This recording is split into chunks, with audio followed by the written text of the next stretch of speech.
చీకట్లో మన కాలే మన గుమ్మాన్నే తగులుతాం.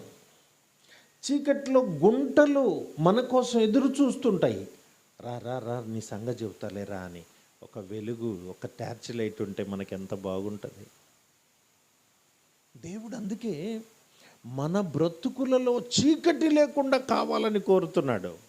నీ ఇంట్లో చీకటి ఉండకుండునుగాక, నీ బ్రతుకులో చీకటి ఉండకుండునుగాక. ఆమేనండి. అందరూ ఉండకూడదు. చీకట్లో అసలు నువ్వేంటో నీకు తెలియదు, నువ్వెక్కడున్నావో నీకు తెలియదు. చీకట్లో గవ్వ కన్నులు లాగా ఇంత పెద్ద కన్నులు నీకున్నా ముళ్ళును కస్సమని తొక్కుతావు. పాములు చీకట్లో పాము కాటు, చీకట్లో అపాయం పొంచి ఉంటుంది. పెద్ద పెద్ద గోతుల్లో చీకట్లోనే యాక్సిడెంట్లు జరుగుతున్నాయి. దేవుడు